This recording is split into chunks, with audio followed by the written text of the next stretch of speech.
This week on RSBANDB Update, we sit down with Mod Jack and Mod Shrike, part of the team behind Extinction, RuneScape's newest Grandmaster quest. Focusing on Extinction itself and the Elder God Wars as a living story, we unpack what went into building this chapter-ending quest.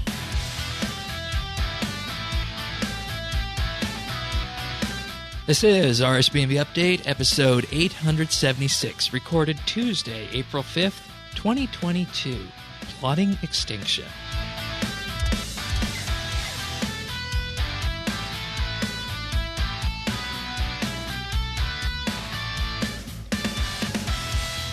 Hello everybody and welcome back to another episode of RSBANDB Update. Tanis and myself are here as we are each and every week. Welcome back, Tanis.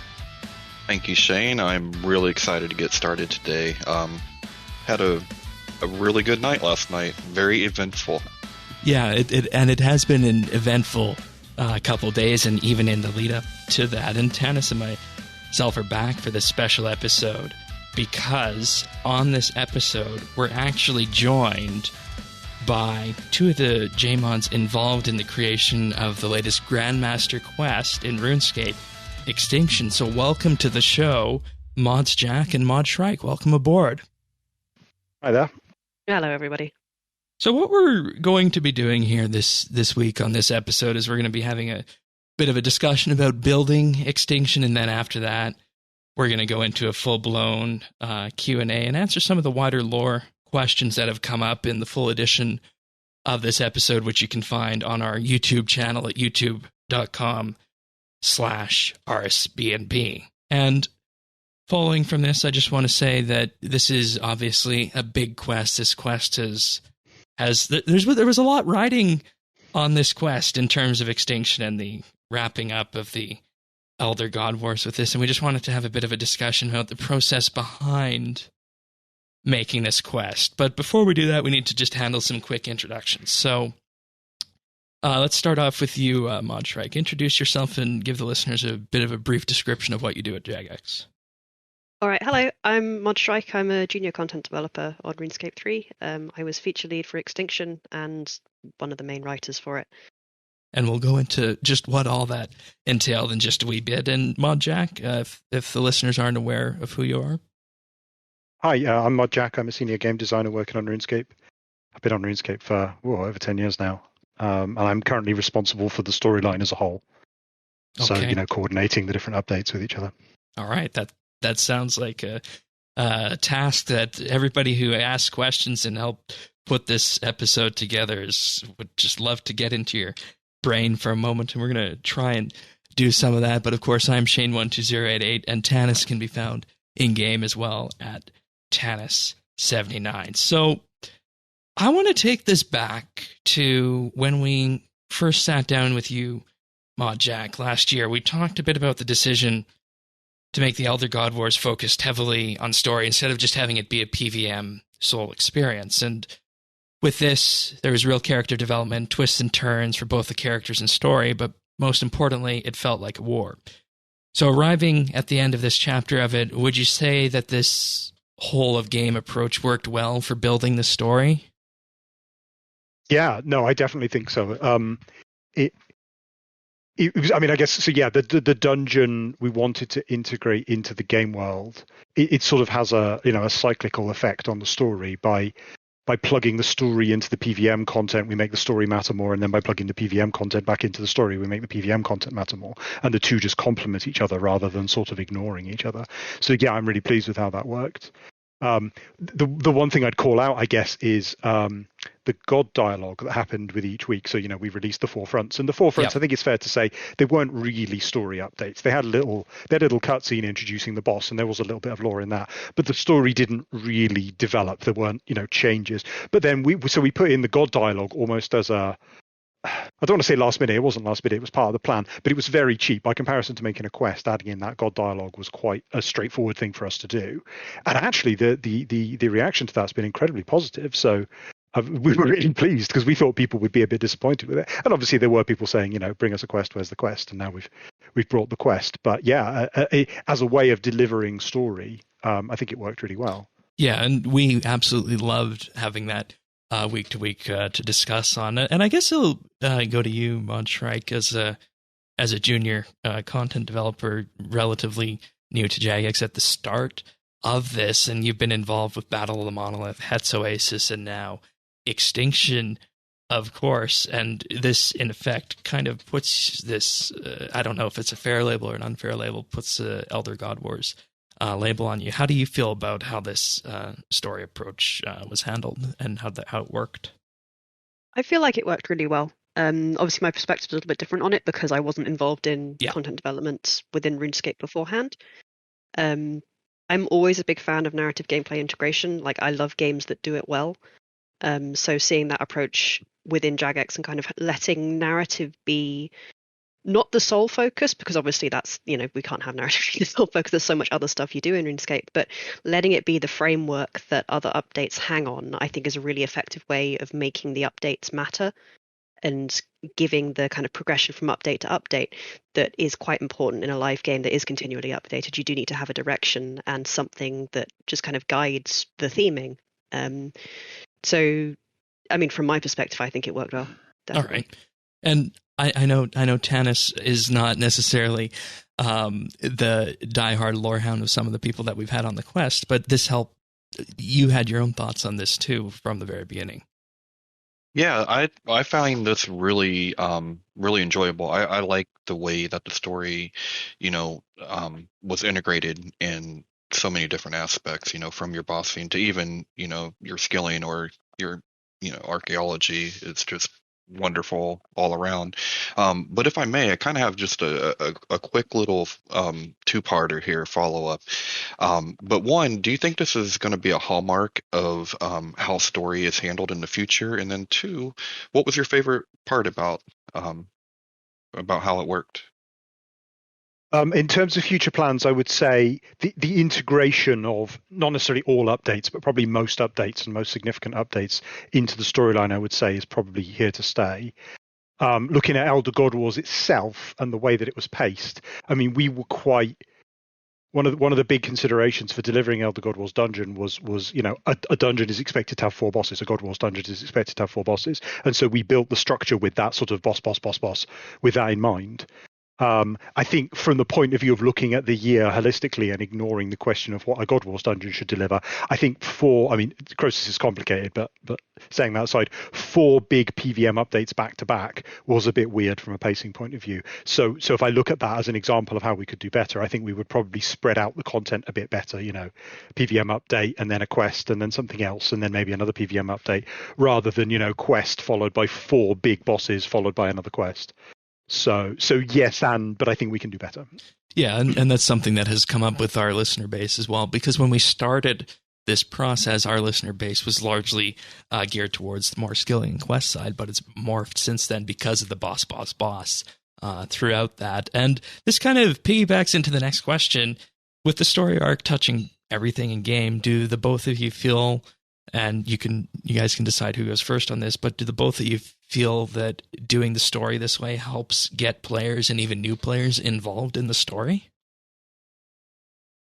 I would say yes, kind of from my very casual, well, not a casual perspective, but like this isn't something I watch very, very closely, but I would say yes. I found it really interesting with Zuck, especially.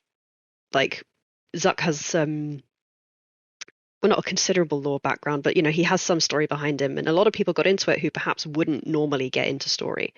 I think it's helped a lot of kind of more casual lore players access the RuneScape story, which is notoriously hard to get into unless you're prepared to like invest a lot of time in. So I think it's definitely helped more people get in, and something I'm looking forward to seeing with Extinction, as the player numbers start to come in terms of how many people actually play it and how many people get involved and how many of them are lore players and how many of them have become interested throughout the Elder God Wars dungeon season of content. Jack, would you like to expand on that? Yeah, I think the thing to call out there is that we specifically tailored the content with that whole idea in mind. So, I mean, Karapak was more or less always going to be a boss. Like, he built up to that point. I believe the point we were developing Desperate Measures was when Mod Rahman said, I want to make a Karapak boss, and that's why there's no Karapak boss fight at the end of Desperate Measures, because he'd already said, I want to make a proper full boss fight with Karapak. So he was always hallmark. But then when we were looking at other, integrating bosses into the story, that's why a Glacier and that's why Zuck were integrated, because they were big, bold, recognizable characters that didn't require sort of obscure lore knowledge to make sense of. They were things that, Zuck wasn't in RS3 prior to that, but he's very well known within the RuneScape community as a whole, right? So that's why we picked those characters, and it's why we characterized them in the way that we did. It's why we wrote the cutscenes in the way that we did. So yeah, it was very much like those updates were kind of intended to draw players who weren't so interested in quests and the more conventional sort of lore content that we delivered in the past, to draw them into the story a little bit more, to present them with something we thought they might find a bit more engaging and interesting, which then meant that like something like As an Quest could just go off down a rabbit hole of deep lore and confusing theological discussions, because we were sort of we were trying to create content that aimed at every different kind of player. Right.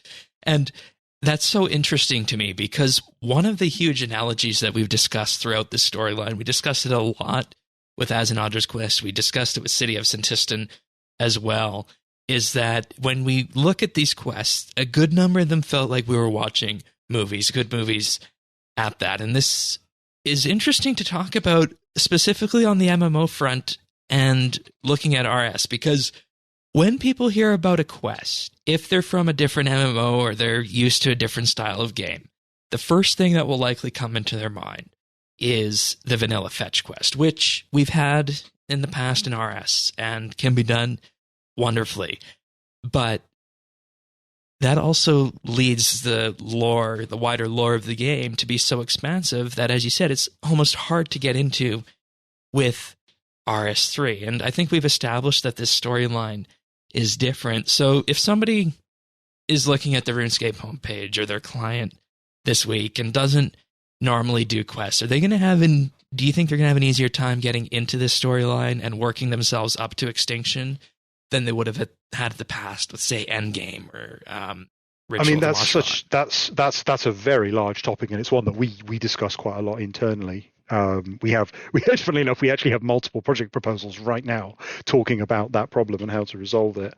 I would say we don't do as good a job as we could at presenting the storyline as a whole, and we're looking at ways we can improve on that. I can't go if I sit down in game now, it's quite difficult for me to click, I want to play Extinction. What do I need to do to make that happen? That's actually not something the game handles particularly well. I can get that information in a second by going to the wiki. So, players do solve that problem for themselves, but I think that's something that we could improve at. But I mean, in terms of, I guess thinking about the question a different way, one of the advantages of focusing on a specific single storyline is that at least you only have to answer that question once. Like, if the answer today is the same as it was 2 months ago for the previous piece of content, if you want to get involved, there's a specific thing that you need to focus on. This project has been a big deal to so many people in the community, and I can only imagine what the both of you are feeling in the run up to this, especially you, Mod Shrike, being featured lead on this. But one of the things that comes up with this is, how do you plan this kind of quest out in such a way that after we finish this quest and the storyline, that people leave feeling satisfied and that there was a compelling ending? And like you were saying just now, Jack, you could have done something like a cliffhanger, but maybe having something more ambiguous is better as a jumping off point in the future. Okay, that is an incredibly difficult question to answer, because it's something that I ask myself all the time. How do you build a satisfying ending? How do you create an ending that most people feel like was worth the effort? That's hard. I think most writers ask themselves that, like a lot of the time. How I approached Extinction specifically, I mean, in many ways it was a bit easier than some other projects I've worked on, because we knew what the end condition had to be. Okay. Like, am I allowed to say spoilers? Can I say how Extinction ends here? Should we go not at this part. Let's save that for the lore diggers segment. Let's save it. But yeah, we already knew how Extinction was going to end going into it, so everything just kind of built on that. Whether people, the challenge was making that logically work, and that's a separate question to: are people going to find this satisfying? because even seeing the responses to it, some people have loved the ending, some people have hated it, some people have said it's really satisfying, some people have said it's hand wavy and nonsense. Yeah. Like, it's impossible to come up with a single ending that I think satisfies everyone. All I go for personally is, does it satisfy me, and am I happy with it? And that's really the only yardstick I can use at this stage. Yeah, and I sent you the feedback, didn't I? And I said going into this conversation, I was not expecting to be satisfied by this conversation, and coming out of it, I think you made your point well. That was the feedback I sent you. Yeah, well, we were doing, drafting and redrafting. Like, eventually it managed to work in the end, I think, personally. Okay. But my taste is different to everyone else. Well, not everyone else's taste, but everyone's taste is different, right? And I think that answers it, because it's going to be different for everybody, but based on your experience as a lore player, Mod Shrike, and you, Jack, for supervising and being involved in the game for 10 years at this point, obviously that's a lot of expertise with you guys on that one. Tanis, I know when we talked about the run up to this, you had some ideas about how this might end and what it could mean as well. Yeah, none of those panned out, which is part of the fun, right? Like, I kind of enjoy the speculation and then seeing what happens in the end, and getting those answers. Whether if you like them or you don't, you get the answers. But I'm really curious to find out, like, were there any lessons that either of you can take away from a project like this? Oh, loads. Yeah, absolutely. Loads and loads and loads. Like, for me personally, this is the biggest thing I've ever made, and like, in terms of an extended piece of storytelling professionally, it's huge. It's quite a big professional milestone for me. So I've learned a huge amount, and going back, if I had a second chance to do it, I would approach it completely differently.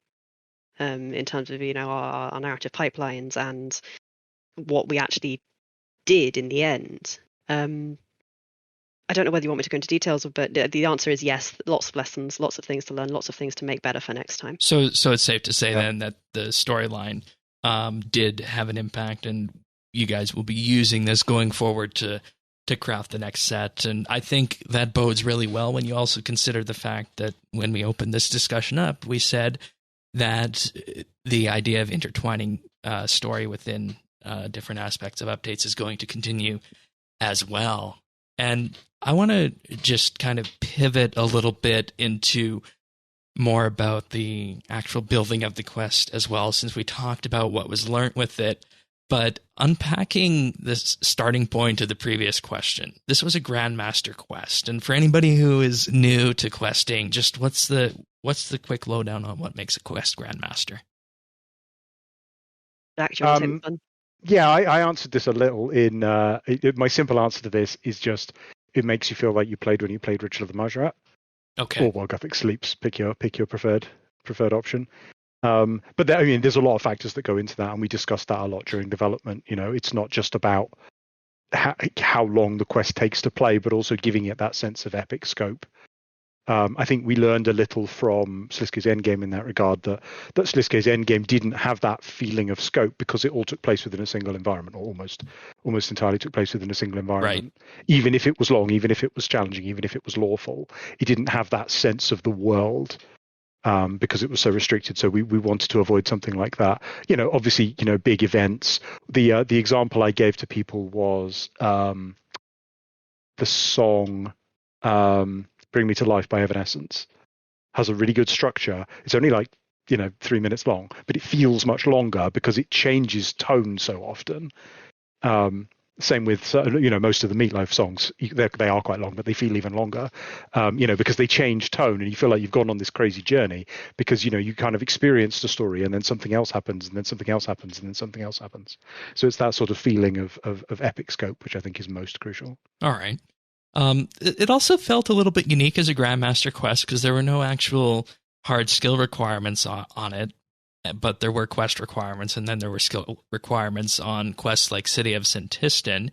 Was there any specific reasoning to just have quest requirements on this rather than a certain skill requirement, perhaps? Yeah, so whenever we were discussing requirements, I looked at past Grandmasters. and what they involved. And Cisco's Endgame didn't have any skill requirements. It was just quests. So I thought following that would be a good idea. And also I thought that the skill level requirements for the previous quests for Extinction would be enough, especially as the gameplay didn't really require, major skilling content. Like adding in extra skill levels would just feel a bit artificial to me. So I was happy to just go with quests for it. All right, fair enough.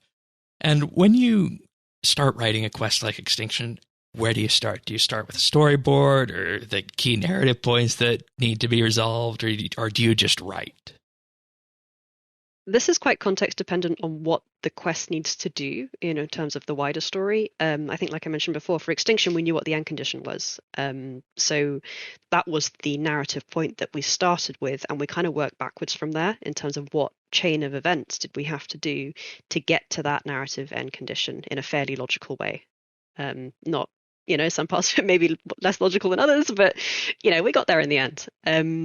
In terms of like what I make for that kind of stuff, like I made a what I call a story graph for it.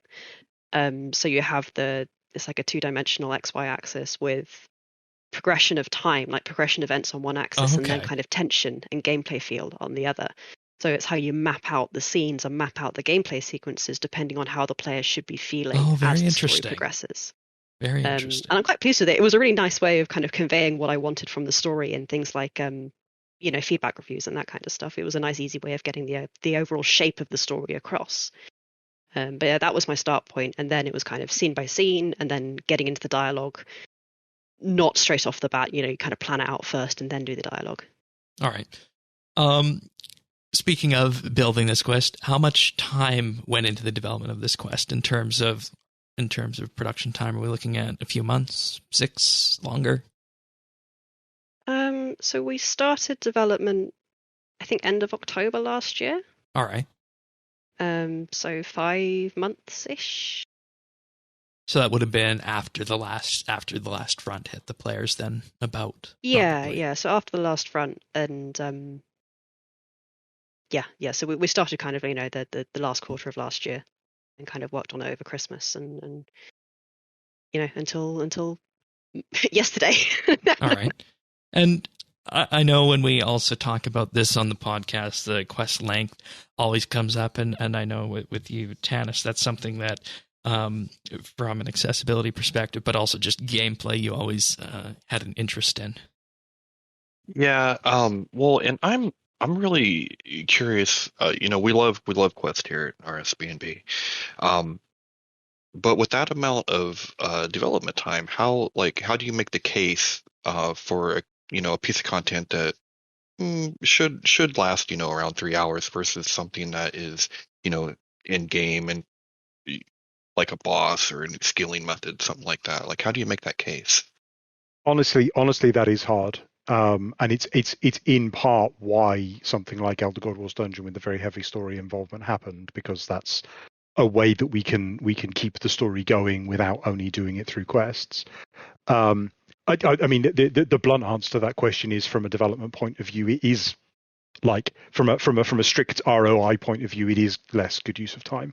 But I saw it more as a kind of a responsibility that we were paying off than a business decision that we were making. Like, a storyline builds towards a conclusion, we have to deliver that conclusion. We can't just not deliver the conclusion because it doesn't have the best, dry ROI.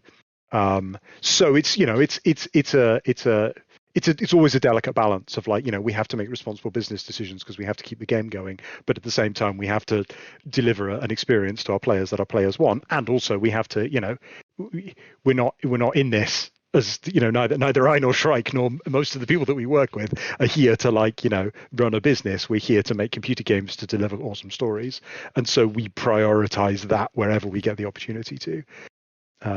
It's the classic thing that comes up a lot in game development of business versus art, and quests are very much on the arty side of things rather than the business side of things, and they're still absolutely necessary, like for making games, because games are pieces of art. So, but if you're looking at it from a purely, like you say, like a dry point of view, it is quite difficult sometimes to make the case for quests like that. Because you're right, like compared to a boss or a skilling training method where you get many, many more hours out of it because it's repeatable at its core. Linear stories are difficult because they do take up a lot of time. They are resource intensive. If you want to make a good story experience. And with that, I'd guess that having a very active community, especially on the quest and lore side, helps as well, because there's always going to be those people who are just going to devour it and discuss it for months on end. Yeah, and the fact that RuneScape has a little bit of a reputation of having, for an MMO, pretty good story, like compared to other ones that just do fetch quests. Like, we actually do linear story, which some just don't do, and having that reputation definitely helps justify it. Yeah, I know that was the first thing that hooked me into RS all those years ago when I started playing, was that there's actual stories here. So, and with that, there's a lot of loose ends. Last week and this week, when I was preparing this episode and our previous episode, I started making a list of these loose ends, and there's a lot of them. So let's go through that list later. Yeah, we will in the Lore Digger side of it. So without going into spoilers right now, for somebody who is looking to pick up Extinction, what are the biggest plot points they're going to see resolved? The biggest one is the threat of the Elder Gods. Okay. Ever since Sisko's Endgame, we've had the Elder Gods hanging over us saying, prove you have the right to exist or we will annihilate the universe. And Extinction, that's the biggest thing that Extinction needed to resolve. The only other thing I was going to add is the way that we chose to frame that from Desperate Times onwards was through the lens of Seren, because the Elder Gods weren't really a character that we could communicate with easily. Right. To use Seren as a sort of almost a viewpoint character, because she has such a unique perspective on the problem. So in many ways, this storyline has been Seren's storyline. She's not exactly the protagonist, but it's sort of, the story, the story is about her perspectives and her challenges. Yeah, it's very much, she's at the heart of it. All right, and with that being said, I'll just say at this point, play the quest, because it was a ride for me. And if you're on the fence about this quest, if you feel as though that you might not necessarily be into this, or maybe you're missing a few requirements, it's something that you can definitely work towards, and it will be rewarding to the end. And I say that as somebody who's been playing these quests for years. So that's my personal perspective on it. But we're going to go a little bit deeper into the lore side of it. We talked about the building of Extinction and what it means to have a living storyline with the Elder God Wars. But we also know that one of the hallmarks of RSBANDBupdate is Quest Week, and we want to discuss and go through a lot of that. But before we do that, I just have to take a moment to thank our Patreon supporters for this episode, because without you guys, this would not be possible. So this week, I'd like to thank Amos Reed, Andrew C., Arvids L., Big Huge Rat, Bryflex, Christian S., Chunk the Monk, Cook Me Plonks, Diana, Duramax, Elmo Matey, Flaws of Man, Free Milk, Jacob R., Jade Gizmo, Jason S., Jeebus, Jesse W., Ling01, Nate the Great, Nick G., Patty the Architect, Pernasius, Renhawk, Ricky A., Samuel FL, Skiotan, Scott DS, Seth W., Stabeve, Tabby, Taylor B., The Naked Captain, The Lion, Tom V., Zant, and Zazakon. Thank you so much, everybody, for making what we do here possible. This would not be possible without you guys. And of course, if any of this sounds interesting to you, if you want to support the podcast or you want to gain access to what we call the monthly bit, a special bonus show, you can check us out at patreon.com/RSBNB for as little as $1 a month. And we got a whole selection of monthly bonus shows there. And Tanis, I know you and I just love the way these monthly bits roll off sometimes. They're some of my favorite episodes. Yeah. And I know last month's was a really special one as well, in terms of everything that we got to discuss with the Completionist Cape and the Comp Cape rework, which is an update that you, Mod Jack, worked on. So we actually had a bit of a further discussion about how that might have progressed had it actually gone into game. So we're still talking about that. I'm still optimistic. I still want to do it. Okay. I'd love to see all it, right. But I still want to do it. Okay. Well, there you go, patrons. You hear that now. But if you want to support RSBANDBupdate, check us out at patreon.com/RSBANB. But obviously, this is not the episode to talk about comp. I'm sure we could talk about... I love talking about comp so much. I know. I would like to talk about it too, but we'd be here forever. But we got to talk about the lore. Damn it, I hate lore. Whoa, okay. I love comp, I hate lore. All right, so let's dig in. Now, there's going to be spoilers as we progress through this segment going forward, because this is obviously a bit of a more lore deep dive than the first part of the podcast. So the eggs in their immediate hatching has been the primary focus of what was going on aside from the war since the city of Sentistan quest when the eggs were teleported in. And there's a lot of plot points that are still hanging. So I guess with Extinction being wrapped up, are you pleased with where we're at presently and the number of plot points that are still open? Yes, I would say so. It's an interesting question.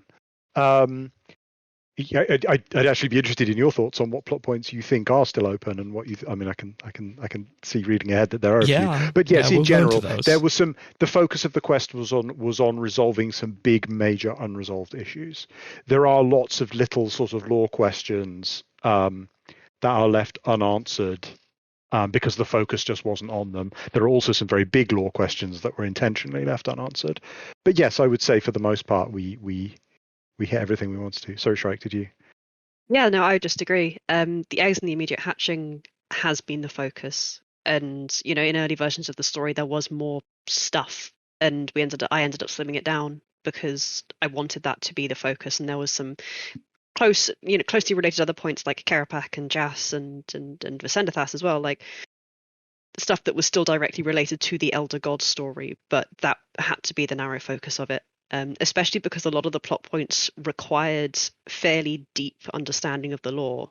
Like, I didn't want to overload it too much. Even for a Grandmaster, there is such a thing as too much stuff rammed into one quest. So I figured taking more of a narrow focus on something that required a lot of understanding would be a better approach for this one. Just to get it done. Well, not just... That sounds fairly dismissive when I don't know. I didn't want to just get it done, but... We need to move on, right? We need to move on, and we need to get the story finished. So just focusing on the story that needed to be finished at the highest priority and making sure that was as good as it could be and as satisfying as it could be. Sorry, go ahead. I said that was the most important thing. Yeah. There are two thoughts that occur to me. One is the example I always go back to in my mind from the days back on the RuneScape lore forums was players saying they can't finish. I can't remember who this was. It's probably someone I know now on Discord. They can't finish the vampire storyline yet because there hasn't been a quest to explain the day out or mine. Oh yeah, I think you mentioned that on live stream once. Yeah, that statement really stayed with me because it was sort of like that's the kind of thing I mean about, like, that's the kind of thing that can be explained in a lore book. It doesn't need a quest. I don't mean that dismissively. Players should be interested in our lore and want to know more about it, and that's good. But the day out or mine isn't a quest. It's just a question. It's a sentence or so of lore. It's not a big deal. It could be made into a big deal, but it's not like something that's screaming out for explanation. It's just a detail of the world. Yeah. The other thing that this made me think of this question is so I do have one slight reservation. I don't know if you've seen this feedback, Shrike. I've been reading it and thinking, oh yeah, that's true actually. Which is a lot of players. So this is a big spoiler for the ending of the quest. We are in a spoiler zone now, so feel free. So it is our intention that when Saren tells you something at the end of the quest, you can trust her. But a lot of players have been saying, I don't believe her. When she says what she says, I don't believe her. And I'm like, oh yeah, actually, I didn't think about it from that point of view. So in terms of clearing up the plot points, it is intended that plot point is cleared up at the end. Okay. That when she says she's going to do a particular thing, you can believe that she is going to do that thing. That's not meant to be like... that's not Zara's mind games. That's not. Yeah, exactly. That is Saren being the most earnest and truthful she's ever been in her entire life. Yeah. That's so funny. I hadn't seen that feedback, but I can definitely see where it comes from. Because we don't see her as a sort of manipulative, deceptive character. The problem is after the last year of story or so, she's been torn between two loyalties and not knowing what to do. Well, now that she's finally figured out what to do, she's honest and open about it. She's, and I think it was beautifully shown in the 2D cutscene. It was mask off. Saren with her mask finally off, showing what she truly is and how she is at her core, and that's her being honest. Yeah, and I think a lot of players feel that way because if you go back to the God dialogue, and I have had the running meme for that episode here on the podcast was Zamorak did nothing wrong, but also Saren sus. So, Yeah. and in terms of wrapping things up, when it comes to all things Erebus related, you have Zaros. He took Saradomin's crown. Ma's core. Tony is gone. Certain residents of Erebus, potential entities like Voss. Are there any of these that you can comment on today that might be seeing resolution in the short to medium term without breaking the famous "we don't talk about upcoming content"? So that's those are sort of major plot points that we intentionally didn't look at Okay. within this quest. This obviously Erebus did play into this quest in a way. And funnily enough, maybe we'll get onto this later, but funnily enough, that was not part of the original quest brief. that was Mod Orion when I want to put Erebus in the quest, and we were like, Interesting. How are you going to do that? And he went, I'm going to do this, and we went, that sounds amazing, do it. So that's how that happened. But yes, it was never intended to be a heavy focus of the lore of the quest. It tied off a plot point in a way that we wanted to deal with, but it wasn't. It was never the focus of this quest. In general, yes, the things that you alluded to are for the future. That we do have plans in mind, but they're not something we're going to rush to. Something we've been repeating quite a lot is what we don't want is for the storyline to move on from, a universe-ending threat to an even bigger universe-ending threat, Right. or a multiverse-ending Okay. threat. We don't just want to keep raising the stakes. It's not like, Jas is a threat, but then Jas gets destroyed by something. Now that thing is a threat. That's not how we want to tell the story. Because it just, Jas was already, and a lot of the struggle of the storyline, Jas was already an entity that was too big. And that's why the storyline worked in the way that it did, Okay. to try to bring that focus to smaller characters. Yeah, and I guess that's why I really like the Erebus sequence in the end. The main reason I liked it from a story point of view is because we had to deal with Jas. Somehow we had to take Jas out of the picture. Like the three other Elder Gods were going to get taken out when the eggs hatched. That was fine. But how do you take out the most powerful of the Elder Gods? You have to introduce something that could get rid of her somehow. And having it being the Shadow Leviathan from Erebus, I think just lined up really nicely in terms of other plot points that we'd raised throughout the Elder God Wars saga, starting with the Battle of the Monolith, where the first Shadow Breach opens and stuff from Erebus comes out, and that concept is first brought into the story. And then you see it again in the archaeology dig side. Like I was really happy with what Raven brought in there with bringing more shadowy stuff and more, bringing Voss in, just to make sure that theme is there. And that wasn't really something that I was like deliberately planned, but all the pieces just lined up really nicely to bring Erebus in Extinction and to get to pull the trigger on it. I'm so we trying could take to out remember Jas. the original story plan for Jas, as written in like the very brief version of this quest before it became a full quest and lots of people started writing for it. I think the plan was essentially that she would be with the other Elder Gods. So at the end, the Elder Gods come in and their life cycle is that they birth the next generation and then die. Right. Jas was just going to die in that event. Interesting. That was the original plan, essentially, was to get rid of them that way. But actually singling her out and having her be more proactive and a more serious threat in her own right felt a lot more appropriate, because Jas is the one that you've been interacting with and dealing with. Jas So is kind rather of a major character in her own right, and especially with Carapac as well. Like she has been a major antagonist, so giving her her own ending felt right to me. So I guess just to summarize that, then there's nothing in the short to medium term, but there's some ideas that could be pulled on in the future. There are plots we have in mind which may or may not. So like if I had to write a Zaros quest tomorrow, I know what that quest would be. Okay.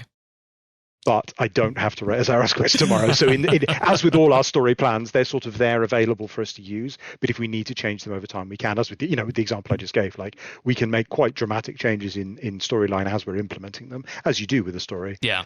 So yeah, we have what I would say are concrete plans, which are very much subject to change. So I have a quick question and kind of a comment here. So I kind of, as a long-term RuneScape player, I have kind of felt like Armageddon fatigue lately. Going back to what you were saying, the next thing and the next thing and the next thing. Is that something that you kind of felt people were feeling in general and has kind of shaped your perspective on that, or is that something you've always kind of wanted to get back to and stop doing? No, yes, I definitely think so. Yes, I mean it's something I'd been feeling, but obviously for us as developers, we have to like walk a delicate line between like we're telling a story, we have to be passionate about the story we're telling, but we also need to tell the story the players want to hear, right? So it's a delicate. So you can't always trust your own feelings. We had a group of players in. It was for an unrelated focus test. I can't remember what it was about now. But basically, I asked them some lore questions while I had them in. And of that group of players, only one of them had even heard of Zautak. Oh, wow. And she was really excited for Zautak. She was like, I really want some Zautak. Like, bring me the Zautak story. And the others were like, what's Zautak? Who now? What? And like these were engaged high-level RuneScape players. Mm-hmm. Now that wasn't new to me. I actually from time to time I have underestimated the size of the lore community. It's larger as a proportion of the player base than sometimes we think. But yeah, there's a sort of like, even for players who are into story, not everyone is into like cosmic stories between entities that can't even be conceived of, where the stakes of the entire universe, right? Some people are into like Zanuck, or like someone who's your friend, our most popular characters as Nadra and Zanuck and so on. Right. I like people that I interact with, that I'm on good terms with. I'd be very surprised if Jas is anyone's favorite character, because it's just not someone that I can really interact with and have a relationship with and learn about the personality of. And that, that's so much of storytelling. Fair enough. So it's, after a while, being told that the universe is going to be destroyed, or being told that the very world itself is going to be destroyed, it's just not something you can really emotionally process. Yeah. And this was a struggle with Extinction. Like, how do you make, if you like the threat of, if this goes wrong, the universe is destroyed? Like, how do you make that matter? Because it's so obviously a question that you're going to win.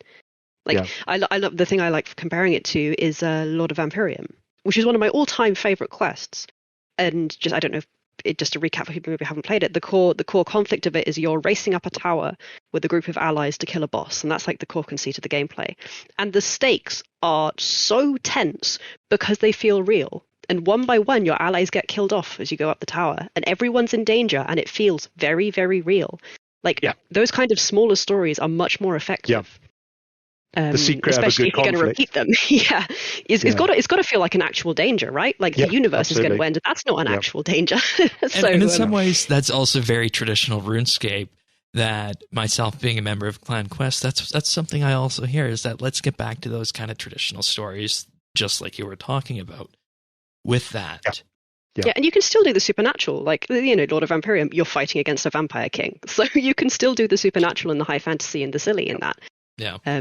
But it's just got to feel like you actually have the possibility of impacting the ending. Yeah. All right. So, go ahead. Sorry, go ahead. No, you say your thought. I was going to say, like, obviously it's possible to overdo character death, but a character's life is on the line means a hell of a lot more than the world could be destroyed. It just, because the world is obviously not going to be destroyed, as we've been saying. Because then game it doesn't have cease to be character exist. death. It could be, something really lighthearted, like you might be late. You're late for tea with the cakes. You're late for tea with the cakes. Or an example from a friend of mine who writes stories, like, your library's in danger. Maybe your library's not going to be able to open in time. Like, those kind of more lower conflict stuff can feel more impactful and more meaningful as a story than, oh no, you have to save the world again. And with that, over the last year or so, our focus has been largely on the fronts and the battle that was on the way, and it felt like we were on the front line as the player, the World Guardian. And one of the things that came up with this quest, and we didn't get to see it, but what do you imagine the off-screen ending of the fighting in Sentistan looked like when Saradomin and Armadil unleashed their power? Oh, that's a fun question. Like, I know, because people were wondering, there's no cutscene, there's no visual cutscene. What could this have looked like? So you've got two fairly high-powered gods who have been sitting on 3 Stone of Jas for 8 months. Like, they're going to clean up fairly quickly in terms of just, slam dunks, look back in the kiln, get rid of Croesus, just, do what they need to do to get everything sorted out. I don't think they had much trouble doing it, frankly. Maybe with Croesus, because obviously, that's a mushroom and it's difficult to kill a mushroom. And even Zaros himself had trouble with that. Right. But it's definitely possible, and they did it. So I'm going to leave the details up to people's imaginations, because I think, the projection of that is more fun than actually getting a hard answer. But yeah, you can kind of describe imagine. it in excruciating detail using wrestling I'm going to draw it terminology. out specifically frame by frame for you guys. Using wrestling terminology, that's hilarious. First, Sarah Doman put Zuck in a full Nelson, and then... But it'd be quite fun to, Zuck's about to kick in the cathedral door, and then Sarah Doman just comes out with a right hook and ends that fight. But yeah. All right, so just Armadillo with the elbow off the top rope. and I'll throw this out to the listeners out there because I know we have some people who write and do art. If you guys feel like you have an artist impression of what this is, build your own graphical representation of what you feel. I would love to see that if people want to draw I that. would too, and so that's why I'm putting the call out for this right now. Yeah. And if anything comes across this, I will definitely send that to the both of you. Yeah, that's my favorites of Legend Art stuff were always where he'd drawn a scene that we had sort of talked about but never depicted. Right. I think he drew years ago when I wrote Marjorie Memories, and that because Marjorie Memories describes all this ludicrous stuff that is never going to be depicted in game. And I think he drew Zaros and Lornab, Zaros defeating Lornab. And that was really nice to see because I never expected to see that because I can't ask one of our artists to draw it because it's not actually relevant to a piece of content. So yeah, I'd love to see stuff like that. All right. Now, for gameplay reasons, when we go back to Sentistan to fight Carapac, Glacier, or Croesus, or Zuck, we're told that this was happening during the war and the eggs are still there. So with that, can these fights in effect and the dungeon in general be thought of as being in the past now? Or what would you say is the best way to think about this? Same way as the other God Wars dungeons.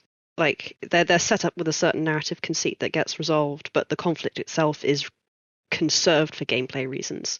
So it's safe to assume, whenever you're entering the dungeon, you are entering it kind of just think of it as the day before Extinction starts. Okay. And I know that can be a little difficult to wrap your head around. It's a concept I'm perfectly happy with because I don't view RuneScape as a linear story. So, different parts of the game are in different times depending on the gameplay needs. That's fine to me. But for some players, I guess that's quite difficult to accept. But yeah, I would consider it the same way, Elder God Wars Dungeon 1. Not Elder God Wars Dungeon 1? That's definitely not what I meant to say. Ooh. God Wars Dungeon 1 is, by the contemporary story standards ended and finished, but whenever you go there for gameplay reasons, everyone's still there fighting as if that's not. It's exactly the same thing. All right, fair enough, simple enough. Now, it's not complicated. The last year provided so many opportunities for dynamic changes in character, and I think if we look back at this arc, that's definitely something that happened with that. Zaros was taken off the table in Battle of the Monolith. Azanadra became a god as well there. Saren started to emit some creepy vibes in the weekly Elder God Wars dialogue. Zamorak shook the box in Eye of Het, and Saren, in effect, completed her evolution in Extinction. So, and this is going to be a fairly open-ended question to the both of you. Whose character arc were you most pleased with? Oh, it's definitely Saren. I mean, I guess I would say in response to the question as a whole, some of those character arcs are not finished yet. Okay. But yeah, in terms of Saren has finished the journey that she started in Desperate Times. And I'm pleased with it as an overall thing. I don't think we've done really a character arc that went on for that long before that sort of spanned across lots of different kinds of content. And just the idea that she's gradually changed. She hasn't changed as a person at all, but she's been exposed to, more and more testing stimuli that have just forced her to act in a way which is very different from where she was at the start of the story. She started out wanting to grow a garden and she ended up, committing genocide.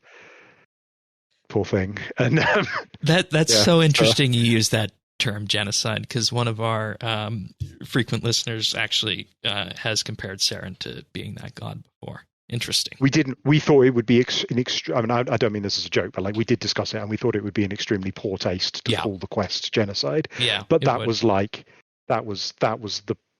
the sort of point of the character from that to reinforce because I think one of the important things with thinking about Saren as a character is that when she was first introduced, there were a lot of gender stereotypes attached to her and Zaros. They were very much like the stereotypically masculine and stereotypically feminine halves of the same coin. So I guess not when Saren was first introduced, but when the plot point that they were brother and sister was first introduced. they were introduced as being like very feminized, very masculinized. And where I wanted to take her as a character was showing that actually she's not that different from Zaros. She's been perceived as different from Zaros, and she sort of acts it out in a slightly different way, but ultimately she is the same kind of alien, inhuman being. You know, she's not a human. She's not an elf. She's the discarded plaything of an insane elder god. Yeah. That's going to mess you up, right? Yeah, absolutely. And, you know, you can kind of think of it in the terms of Zaros being around as the ends justify the means, but for Saren, the means justify the ends. And for the thing, I'd say I'm happiest with Saren's arc as well. Like, I'm actually quite proud of how it all came together in terms of where she ended up. I was very keen, kind of in the same way that Jack mentioned about the gender stereotypes with her. Like, it is quite frustrating. Like, whenever I first started playing the game, she was the single female god and a pantheon of male gods, and she had all these kind of feminine, caring, nurturing things attached to her. And getting to twist that has been quite interesting to do. Like the phrase I kept coming back to when developing Saren through this quest was toxic motherhood. Oh, interesting. And I kind of treated it in a fairly inhuman way, because she's not human. Like Jack said, she's an alien. She's the child of an elder god, so she's not going to think in the way we do. She's not going to have the same morals that we do. And she's going to prioritize keeping her specific race alive over anything else, because to her they are the most important thing. Right. And you know, what mother wouldn't do anything for their child? You see that a lot, and yeah, that's a good taking way that to its logical extreme and its moral, you know, obviously awful thing that she did, but she would see it as justified because her children survived. Getting to do that within the traditional sphere of, inverted commas, motherhood, and a very feminine thing, making her do this extremely evil thing as a feminine act was, I had to say cool, but it was actually really satisfying to do as a storyteller. Yeah. Rather than the sort of where Saren at the start of the journey, where she's sort of like all about love and caring and would have loved everyone to death, or not loved them to death, loved them to life, would have been quite an unsatisfying conclusion. You see it in fantasy a lot, or how, like, you know, mothers and motherhood and feminine energy is seen as this beautiful and nice and good thing, and light is good, and, you know, masculine is aggressive and bad, and it's getting to invert that a bit is I quite like doing that. You know, just saying that there is no moral goodness in you know, the kind of extreme possessive love that she has. Thinking about unresolved plot points, actually, a player did ask me another thing. I think she could have commented on the elves more directly. I wrote a line of like what she could have said. It was basically like, well, I'm the only one who can stop the hatchlings from destroying the universe, and if the hatchlings destroy the universe, they'll destroy the elves. So it's not like leaving would help. Basically, you know, that sort of logic. But then I was also thinking about it in terms of what we've just been talking about in terms of a character development. I think the human analogy would be, if you have a cat or a dog, then you love that cat or that dog, right? And you run into a burning building to save your cat or your dog. If you have a cat and a child, a human child, and the building is burning down and you can only save one, you save the child without hesitation. Like, that's, you know, being a parent is powerful. Like the idea that animals and humans are on the same level is kind of a nicety for when you're not forced to choose between the two. Yeah. So in that regard, Saren is choosing. She's forced to choose between her own kind and between the elves, and the elves were only ever a pale substitution for her own. Well, they're not her children, but you know what we mean. Yeah. Interesting. It's a nice extension of how we've talked about the elder gods seeing mortal life as the ants in a terrarium. Yeah, like, exactly, we are on that level of insignificance, and Saren has a shadow of that in her as well. Yeah, and it's like Zaros was always honest about that, and Saren was kind of kidding herself. She thought, like, well, maybe I can live with these people, maybe they can be a family for me. And Zaros never even tried. But Saren tried and failed. Saren did earnestly try. Yeah. Like, that's not deception on her part. That's not her being manipulative. She did earnestly try to find what she was looking for. She did try to find her family in, you know, mortal life, but she just never found it. And it's only now with the did a lot more harm than good while she was trying. Yeah. If you guys were looking at this from far back and you had in effect, blue and purple, purple representing Zaros and Saren, blue representing Saren. Which of the two characters, based on what we were just discussing here, do you feel the players would be more drawn to? Zaros. Zaros, okay. Because Saren's initial presentation was fairly sexist, and Zaros had a much more compelling kind of masculine, dominating kind of a power fantasy, while Saren was a lot more, nurturing, which isn't really something players generally gravitate towards. So yeah, I think Zaros is still going to be more popular out of the two of them. Even though they ended up kind of in the same place through different means in terms of what they realized. All right. Do you feel the same, that's fair Jack? enough. I would prefer Zaros over Saren, given those presentations. Like, that's just personal taste. Do you feel the same, Zaros has this... it's interesting looking at, I read a lot of player comments, and it's interesting looking at the type of player who sort of self-identifies as a Zaros fan. I think Zaros has this real sort of secret knowledge energy. I'm the one who really knows what's going on in the world. I'm not fooled by everyone else. I'm not falling for the Saradominist propaganda. Zaros is the secret master with the real answers. That's kind of what we're trying to get at with the whole Temple Knights thing in Azanadra Quest. But there's a big appeal to that, right? That was I've just that was Desert Treasure, right? I've discovered Zaros. Yep. I've got his secret power. Now I'm on the inside. I'm one of the powerful insiders, and Zaros has always had that. And Saren has never really had that energy. All right. And we leave this quest talking about Zaros in particular. We learn that one of the last things that Zaros told Azanadra was to, quote, do as you wish, which I think signifies how much Zaros cared about the existing universe here before he up and left. But Azanadra's actions after also speak loudly, because he chose to do something very unique that he didn't have to do. So just from the story planning perspective, I guess, what was Azanadra thinking in his mind at the end of the quest, and how extensive is the agency he's gained since he's become a god? So with Azanadra, we kind of had a choice. He could go in two directions at the end of Extinction. Extinction was never really going to be about Azanadra, but I felt like his outstanding issues with Zaros had to be resolved by the end of it. Either he could break with Zaros and become his own person, or he could remain Zarosian and stay as basically the god of Zarosian.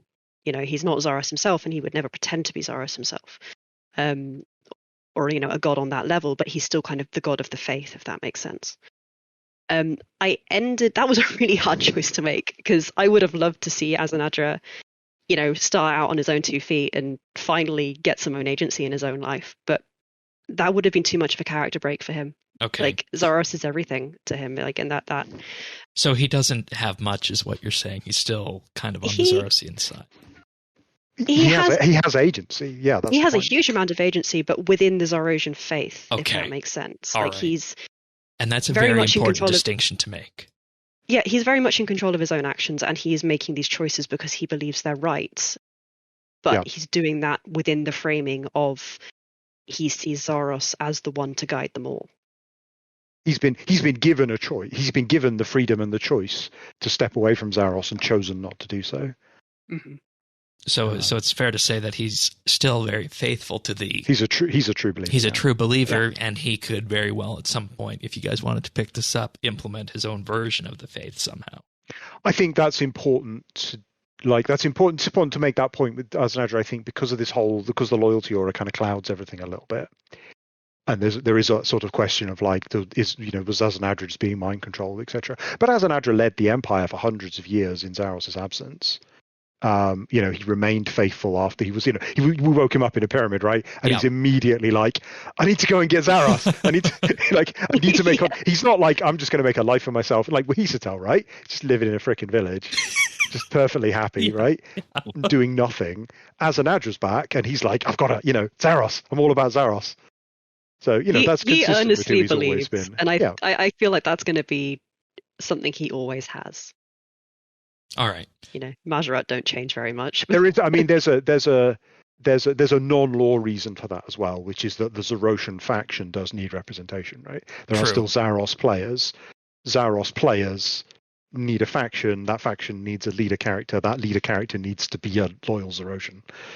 If their leader is like, well, we don't. Although I think it's probably fair to say most Zaros players are also Azanadra fans.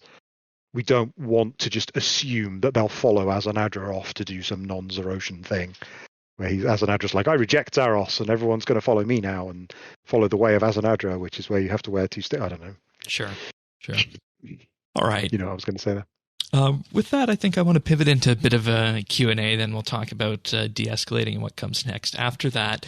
So our first question comes from Alaska, and you both feel free to answer this if you want.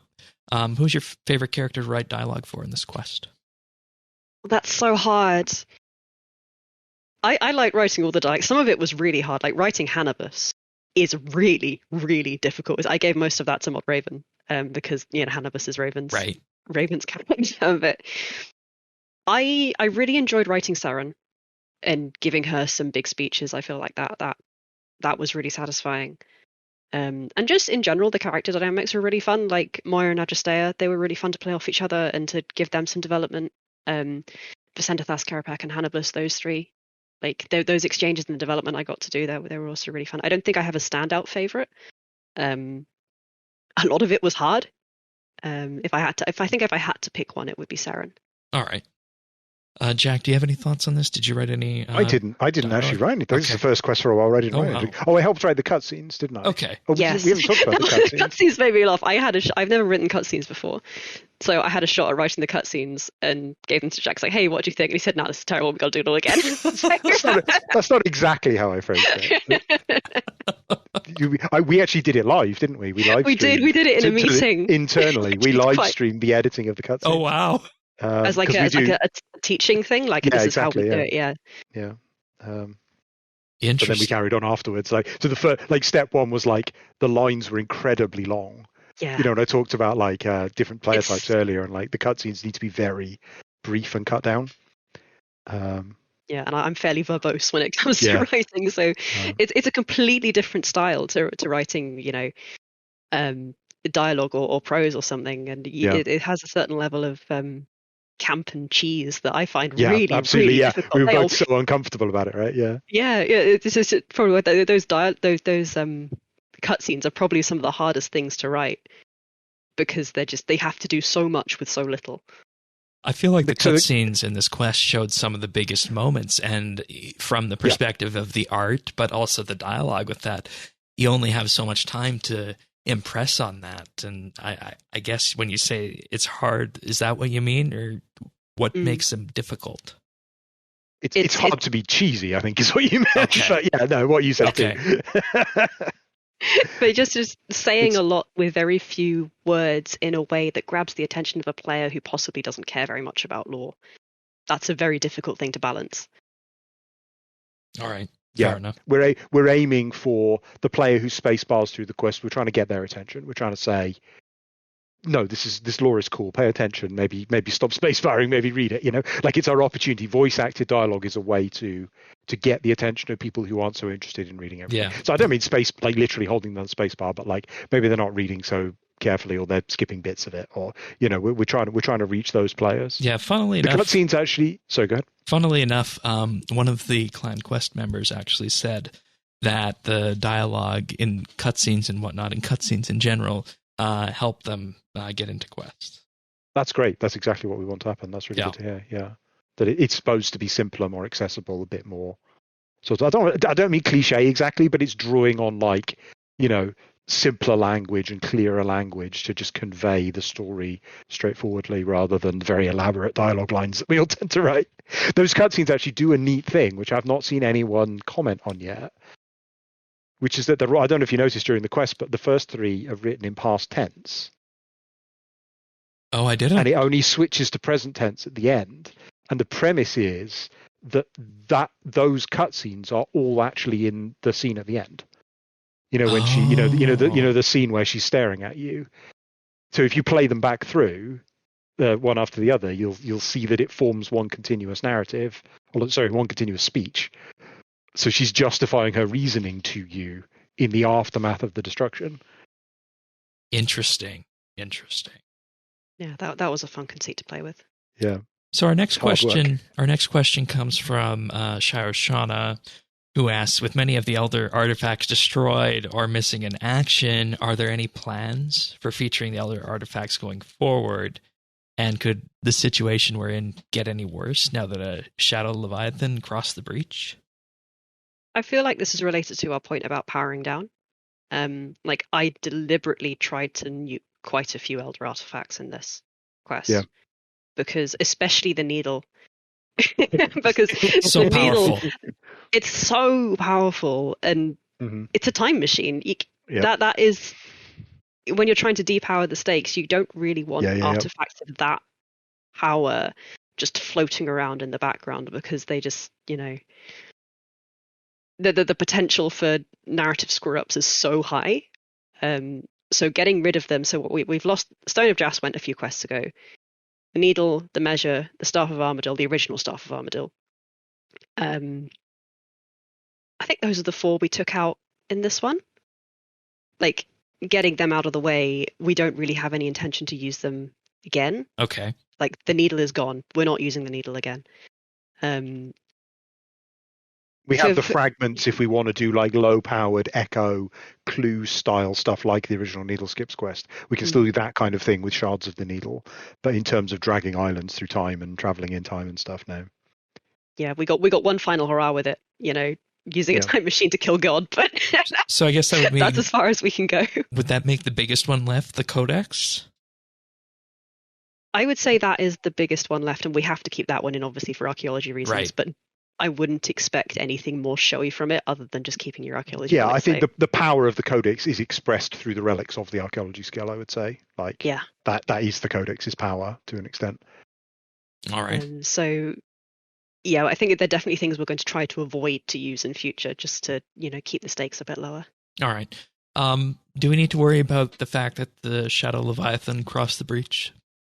I was talking about the lore implications of this earlier, and I think I might make a 2-word tweak to the lore book, The Promised Gift, because at the moment it implies that Shadow Leviathans live in the Shadow Realm, and I might tweak it to just say Shadow Leviathans live beyond the Shadow Breach, because that would be more consistent with the events depicted in this quest.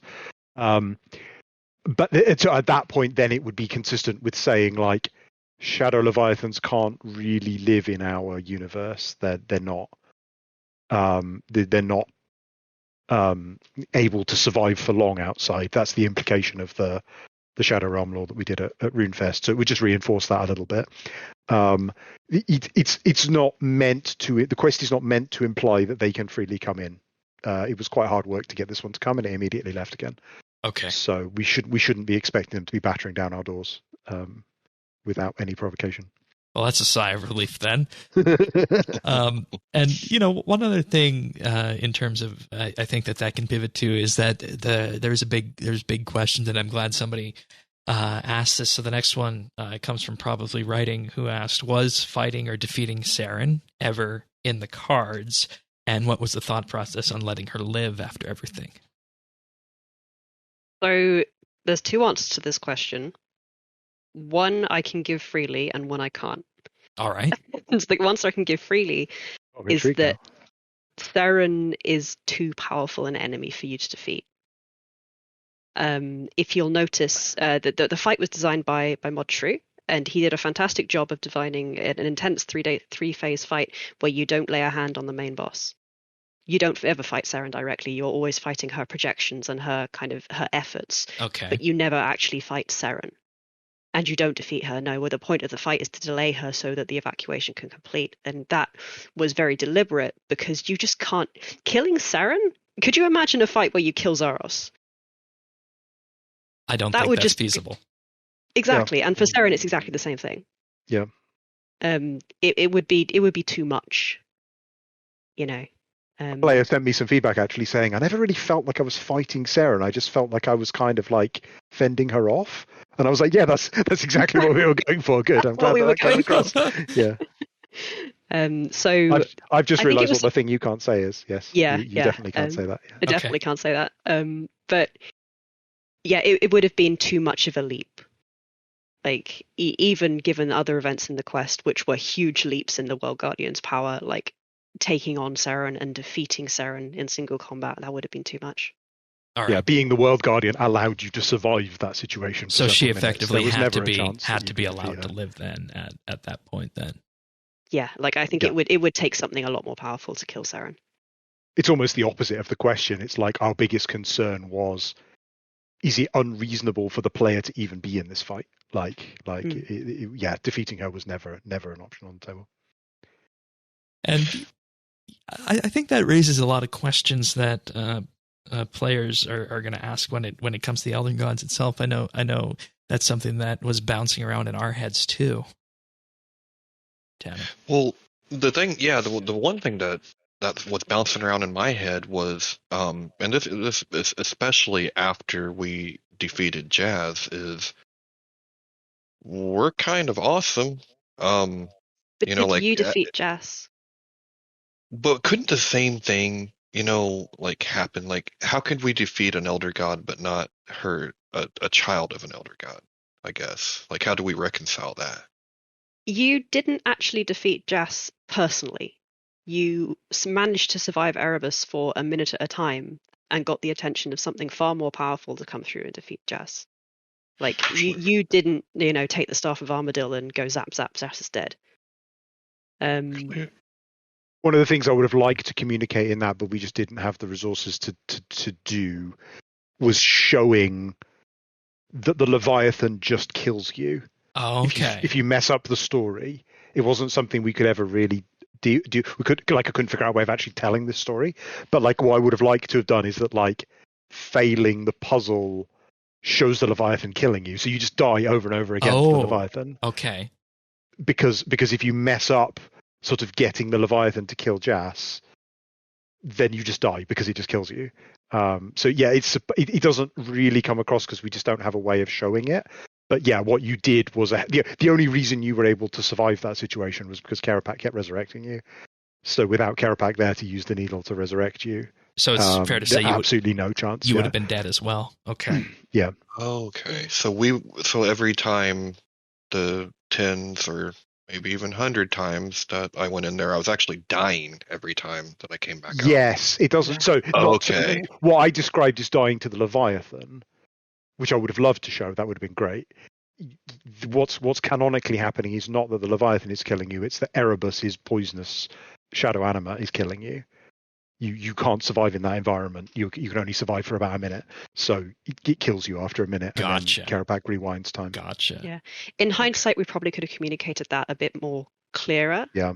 A bit clearer. I'm quite happy with what we ended up with in terms of the story communication of Erebus, but it was very difficult getting that to work. Trying to figure that around because it's a really technically complex puzzle as well. Yeah.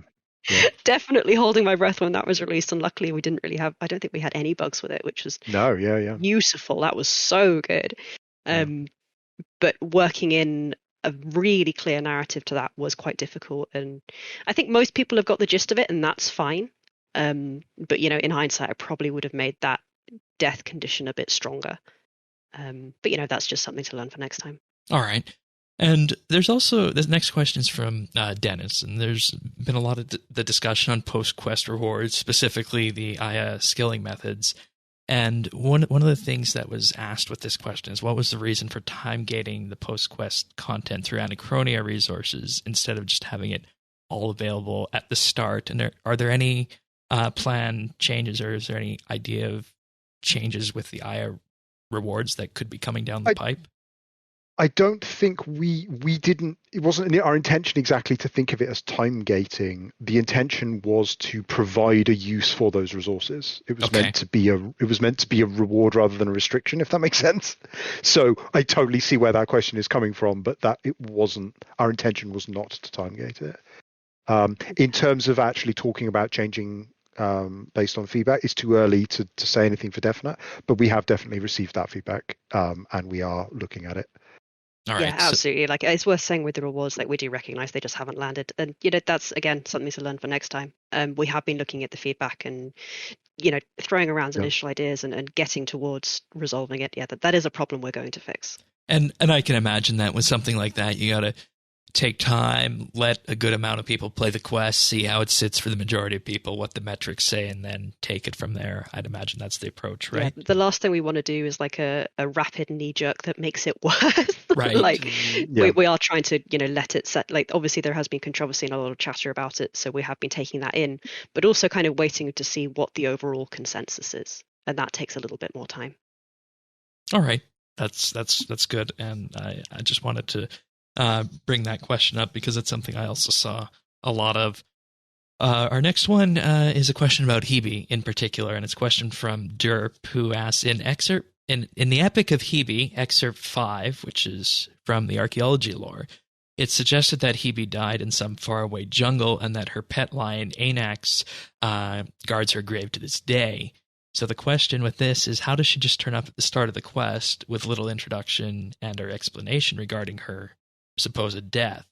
And was this intentional that players would connect Anax to the Shrike? This thing with Hebe and Adrastea was... I did not expect this to blow up in the way it did. Like, thank you, Dirk, for your question. And when I say I find it funny, I don't find that you asking the question funny. I find the whole situation hilarious. Like, Hebe is not Hebe. Hebe in the quest is Adrastea, who, for maybe players who haven't played the quest yet or you don't know the lore, Adrastea is Saradomin's daughter. And the reason she comes across as Hebe at the start is because she's kind of run away from where she's supposed to be. Like, she's been hiding out on Hallow, which is the Saradominist homeworld. Like, she's been sitting there safely out of the way, reading her books, doing all her princess stuff, and while her dad's busy fighting a war, and she's heard it's got really bad and she wants to help, so she's kind of disguised herself as Hebe and run away to join the fight against her father's will. And the reason she chose Hebe is because in terms of her characterization, we didn't get a lot of chance to dig into it in detail during the quest because it wasn't her story. Like, the reason we brought in Moya and Adrastea is because they are...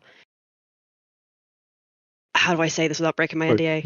You wanted to focus on them. There was no plan really to include them in this quest, but then you were like, I really want to tell stories with these characters. They and because you were in charge of the quest, you got to say that. Yeah. Because it didn't harm anything, so it was fine. I felt like they were worth bringing to the fore, and bringing them to the fore in this quest. And Adrastea, we decided upon, she's quite bookish and quite nerdy, so she's going to have read all these Iceni folk tales, and Hebe's an Iceni folk hero. So maybe as a little girl, maybe she looked up to her. She's this rebellious scholar and That's warrior. A wonderful explanation, thinking about it. So so this is just the name she picked to disguise her own identity, to keep herself safe, until she reached the cathedral, and Saradomin says, "What the hell are you doing here, girl?" It's not, as you said, she doesn't go into detail on this, but that you can see that in her personality when you meet her and you say, "Oh, I'm the World Guide," and she says, "Oh, I've read about you." Like, she's bookish. That's the... She's bookish and fairly naive in that sense. I think that the frame of reference we had for her, she's a little bit Disney princessy in like the nicest possible way. Like, I don't mean that in a bad way. That vibe actually came across, I feel. Good, because I love the idea of her being good in the sense of she wants to help and she wants to use the power she has as the daughter of a god to help people. And do the Disney princess thing. I thought that was quite a sweet attitude for her to have. All right. The next question comes from Local Screw, who asks, to what degree are the Elder Newborns affected by Aya in particular? How much weaker are they, if you can say? It's not really quantifiable. Yeah, I think it's safe to say, kind of in general terms, though, like, obviously now the quest is over and this isn't a point that's ever going to come up again in the story. They are significantly weaker. And this is something Saren discusses in her final speech, where if they had hatched on Gielinor and taken in Gielinор's anima like they were supposed to, they would then, eat Gielinor, grow a bit, move on to the next planet, grow a bit, and just kind of eat the universe piece by piece. On Aya, they just don't have the strength to do that. Aya's anima is sterile, and it wasn't the perfect, the whole thing about Gielinor is that it's the perfect world that can support sentient life. And Aya it can support some sentient life, but it's they don't thrive, they don't flourish. Okay. The whole thing with the Dragon Riders is that they're infertile because of the sterile anima. And that has definitely affected the Elder Newborns. And that weakness means that was the key plot point about them being weak enough to not go out and devour the universe. Like they can't leave Aya. They're not strong enough. All right. And would it be fair to say that then they are less powerful than Saren, or is there just no comparison to where they might stand to some of our existing gods? I wouldn't want to make that. I wouldn't want to declare that either way, really. I wouldn't want to answer that question, but it's an interesting thing to think about. Yeah, it is. That's why I asked. It's a factor. Yeah, I mean, like, because we'd said before, we never really quantify it, right? But we're talking about a factor of tens or thousands or millions of sort of, if we tried to quantify the power difference between, Zaros and Saren and then the elders above them, they're just on in wildly different orders of magnitude. So I don't think we could say really either way. Okay. Also, I mean, power isn't directly linear in that regard either. Like, it could be that they, if they can't survive elsewhere in the universe, that doesn't mean that they're not all powerful within the limited domain that they have, for example. So it could be that they're more powerful within Aya than Saren is, but that Saren is free to leave. It's not just simple linear. All right. Fair enough. And our last question comes from Jakir. How many Shadow Leviathans are out there, if you can answer that? And could Zaros have had a role in moving and activating the Shadow Breach? What I can say about number of Shadow Leviathans is that Zaros believes there are more than one of them because he refers to them in the plural. Okay. We're definitely not going to give like a quantity. Zaros has been and looked. Yeah, so and did you want to say something, Shrike? Yeah, about the Shadow Breach, like we say, Zaros has been and looked. Whenever we were trying to write that bit with the Shadow Breach, what we ended up describing it as that Zaros didn't move the breach moved because something on the other side was looking for the X, like looking for the power source that it could sense. So Zaros didn't really activate it, but he very much likely caught its attention. I kind of thought of it as like a mouth.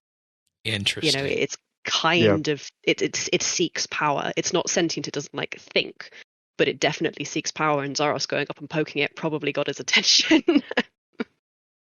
All right. It's probably worth clarifying that, like, because I think this is stated in the quest, but I think we can explain it more clearly. That the point that we're trying to make is that the two Shadow Breaches go to different places in Erebus, and this breach goes somewhere dangerous, and we know what that danger is now as a Shadow Leviathan, and so Saren says, well, that's why Zaros didn't use this breach. That's why Zaros spent so long trying to get out the breach on Gillinor, because that goes to a different part of Erebus where there isn't a Shadow Leviathan waiting. Interesting. Yeah. All right. And Tanis, do you have any follow-up questions or any specific questions in general? Or should we move on to de-escalation? I think we can. Move on. Yeah. All right. So Saradomin's daughter, Adrastria, was first mentioned in Endgame, and she's in many ways the opposite of others in this story, since she's a brand new character. And one of the things that we've been talking about a bit was parenting in particular. So what does she think of her dad, Saradomin? Is there anything you'd like to expand on with her background? Yeah, I'd love to. I think the first thing to say is that she's not a demigod. She is human, and she's adopted. In terms of what she thinks of Saradomin, she definitely loves him. Like, they do have a father-daughter relationship. It's not one like, oh, you're like the almighty god of me. Like, no. They are family in that sense, even though there is that, fairly significant difference in power. In terms of her background, she is his heir. She's described in the quest as being Saradomin's heir. So she's a bit of a princess, but in the nicest possible way, like I said about Disney Princess earlier. So fairly bookish, quite sheltered, a little bit naive, but good. And she wants to actively help in the world and take, be the good part of Saradomin's philosophy in that sense. Yeah, and with that, there was a lot of different characters that could be chosen. Tanis, was there anyone in particular that you were thinking might turn up in addition to this one, or what did you think of Adrastria? Actually, this was a twist for me, because I didn't remember this from Endgame, and I was like, "Whoa, Saradomin has a daughter! Like, this is cool." And I thought she came across really real, because I have a daughter that's 9 going on 16, and Mhm. I remember like these snide comments in the quest early on about, you know, Mr. Divine something, or it was to that effect, you know. And but I love the kind of buddy cop you know, dynamic that was set up with Adrestra and Moyer. Was there like was there any other characters that you could have done that with or thought about doing that with? Off the top of Um, my Sorry, go ahead. Sorry, I was about to say, like, Mori and Adrastea were always the pairing I wanted to go with, just because they naturally play off each other, and Mhm. I feel like they're natural foils for each other, like from their religion upwards. And that was actually a lot of how we chose to define Adrastea, was in terms of how could she be different to Moya. You know, what ways of characterizing her could we do to generate interesting interactions between the two of them? How can we make them different, but also have some things in common? Because that's always fun, you know, when you have people who are eventually going to be set against each other, because obviously you have a Zamorak and Saradominus, they are going to be set against each other just from a dogmatic point of view. If you give them also something in common, that makes things way more interesting. Yeah, we were able to bait sort of their developing friendship over the course of the quest, and then have Moya rug pull her at the end. And I think the player by that point was basically expecting it, but Adrastea was horrified. Yeah. Yeah. The player was like, "Oh no, curse your inevitable betrayal." Was there an option for that pair to be anyone else? Any other pair? No, actually. Okay. I mean, from the point of where you were involved in the quest, that was who you wanted to focus on, right? From a structural point of view, it didn't need to be those characters, but as the lead quest developer, you got to sort of choose who you wanted to focus on. Because I think they worked out really well. Thank you. Yeah. I'm quite pleased with them in the end, and I'm looking forward to seeing them in future content. I'm really glad we got to rework them. Like, getting Moya reworked has been on my to-do list for years. I'm really pleased we managed to do that. Yeah. And I love how Adrastea looks. I feel like that her costume and how she looks is really lovely. But no, there wasn't really anyone else. I guess it's worth saying there was someone else, which is there is another pair of characters in the story that have kind of a similar relationship. So yeah.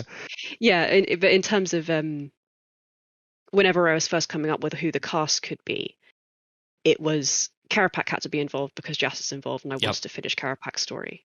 And that meant Hannibus and Sentinels had to be involved. Like, that was the logic chain for me. Like, if I wanted to resolve Karapak's story, I had to resolve his outstanding stories with Sentinels and with Hannibus. Yeah. So that's why they're in there.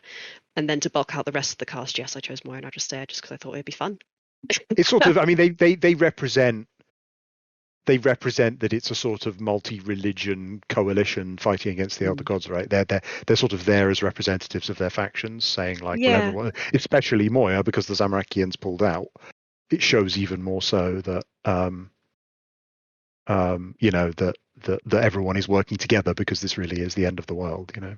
Right. And I think putting them there as representatives is the key word to use, because they are kind of the human faces of the gods. Yeah. And you couldn't go on an adventure like this with Saradomin and Zamrak, could you? Like, that's because a very they're good actual point. literal gods. That's a very good point.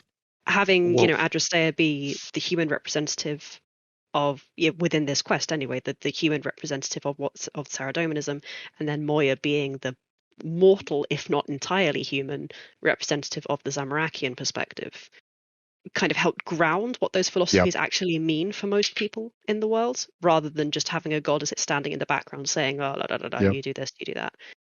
I'm glad that worked. I feel like it did work.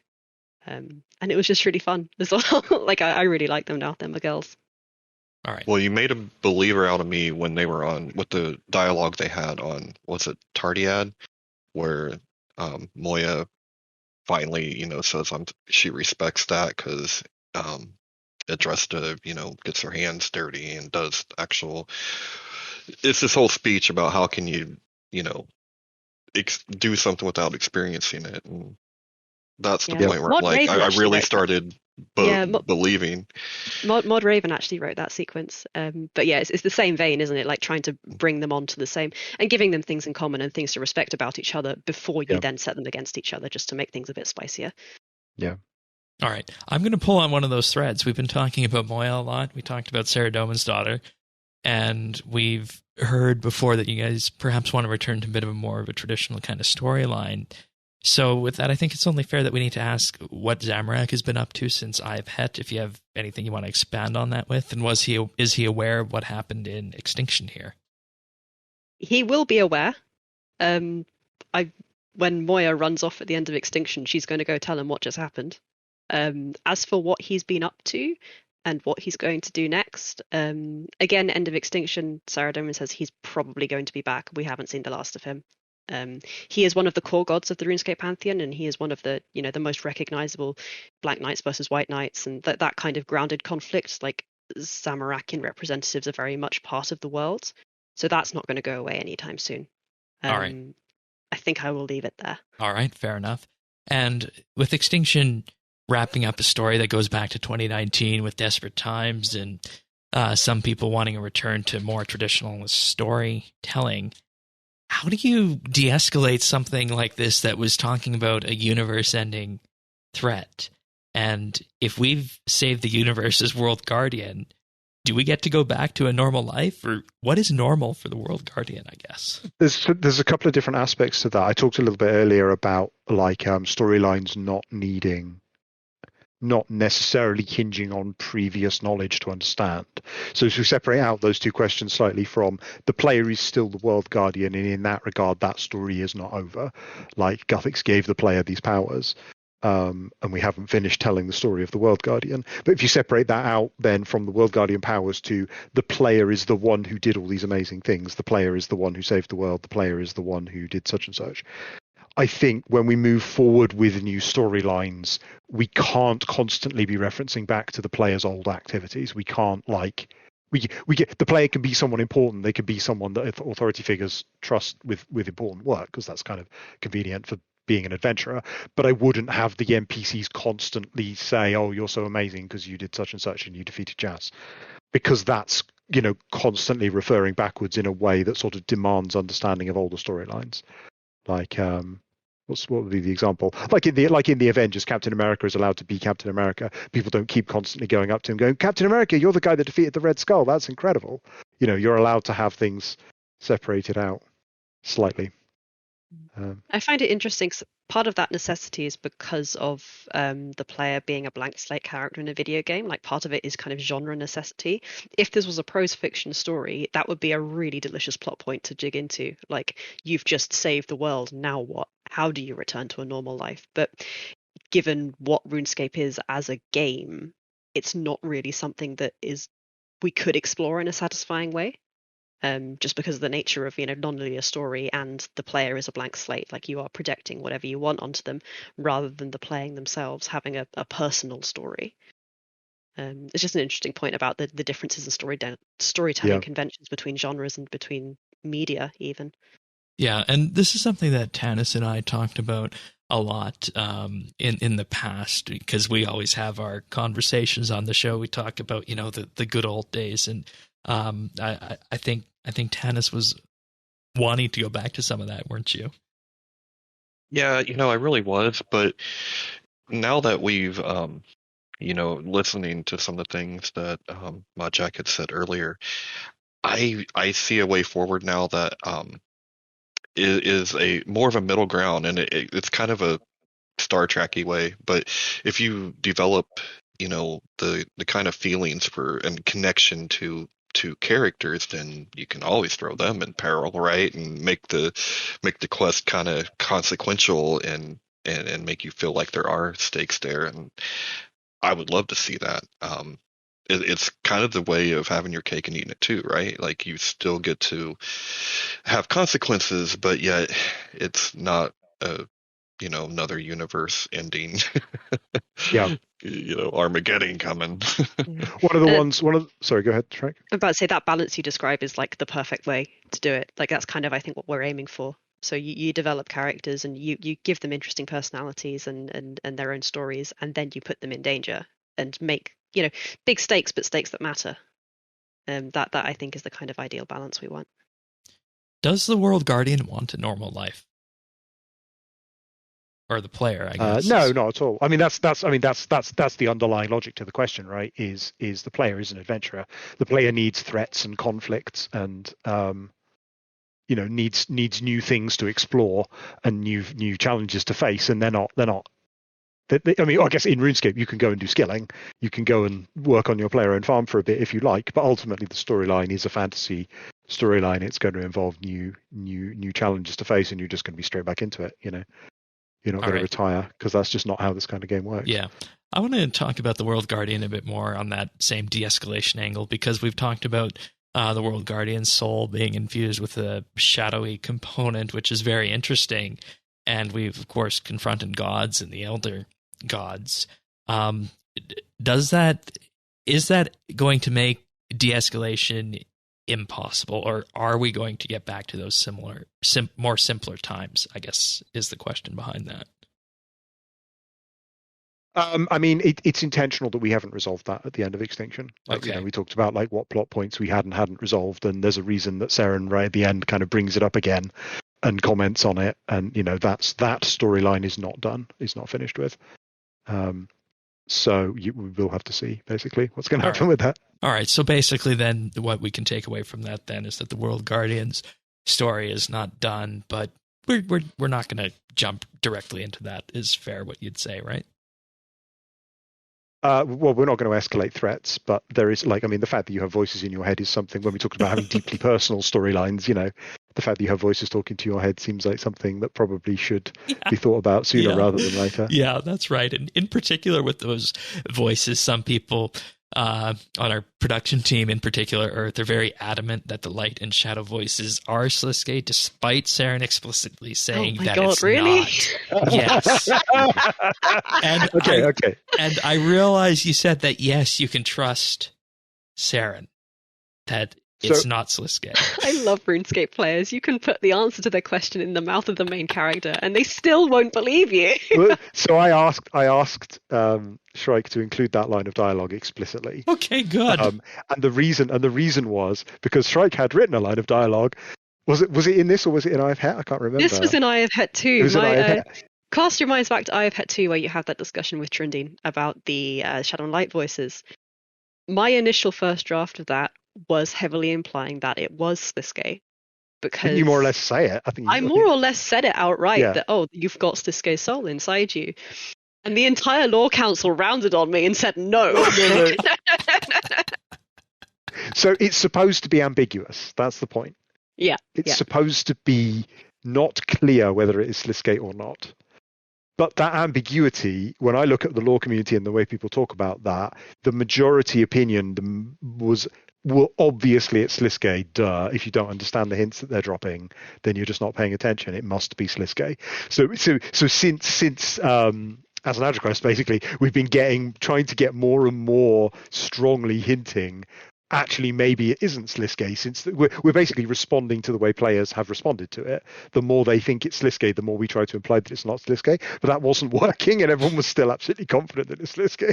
So we put in a line of dialogue saying it's definitely not Sliske, and that still hasn't worked. Yeah, and I think we have to go back. I don't know what more else we could do. That we've literally told you the answer, guys. Like, what more do you want? Because I had Earth on the podcast for Eye of Het Part 2, and I remember a great deal of discussion that we had with our panel specifically about that part where it was heavily inferred that it was Sliske. So I think that's why he asked the question here about this. Yeah, probably. So okay, I guess we can. Yeah, since Saren gave this concrete answer and we are trying to make Saren out to be trustworthy, yes, it's not Sliske. All right. And that goes into the next one. Do we trust her promises that she'll keep the young ones there on Aya? She will. Yeah, yes. that was an earnest promise from her. Like, she has no ulterior motives. Her only priority now is to keep the things she views as her children. Like, they're not literally her children, but they are the young ones of her race, and she will protect them. Like, that is her being the most honest she has ever been in her entire existence. So yes, you can trust her to keep her promise. All right. On a more meta level, we set up our plot points to try to keep our options open for the storyline moving forward. So, obviously we could have resolved the storyline by killing the hatchlings and by killing Saren and just killing everybody and more clearly closed the door on them. We kept them alive so that there is the opportunity to revisit that storyline in the future if we want to. But that's not the same thing as like, oh, Seren can't be trusted and they're definitely going to be back soon. You know. Do these ones have enough power to lay their own eggs once they grow up? We have no way of knowing. Okay, fair enough. Now, obviously, at the end of the quest, the eggs have hatched on Aya. Is it safe to assume that outside of the dreamscape, the device, it looks a lot like Vreniscain now? Yes, you can consider it the same kind of rocky wasteland now. There's nothing there. All right. Like another guy in a hot tub. Apart from the guy in the hot tub. Are we gonna put him in the dream? Is that? Yeah. So the guy in the Dragon Rider in the hot tub's going in the dream, and the guy who was meditating at the end of the pier, I'm going to put him in the dream as well. Yeah. So they're not going to be. So what you're saying with this is there's just going to be some additions to the dreamscape then? Yeah. Interesting. Hot tub guy. I can't remember his name. What was the name? I gave him a name, and Raven vetoed it, and I can't remember what it was now because I want to troll everybody. It was a reference to a 70s song, and I can't remember what it was now. But yeah, he does have a name. Maybe I should put him in the dream with the name if I can sneak it past Raven. What, my awful name? I can't remember what Your it was awful now. name, yeah. It would be absolutely hilarious to have that name just kind of, since it's so a glad we dream and managed to get whatnot, that guy it in doesn't there. necessarily need to make sense, right? Story of the Hot Tub Dragon Rider is that he first showed up in the concept art for Aya, months and months ago when we were doing first concept art explorations. I think it was mods Viking Z. And he did the concept for those little egg pods, like the white clay with the bright coloured kind of ceramics around the edge as water pots. And in one of them, he had just drawn this Dragon Rider just chilling out as a little sketch, like, often the concept artists do Scale Man doing silly things on the side. Like, it was the same energy as that. And he just ended up being made entirely and fully animated and put in game.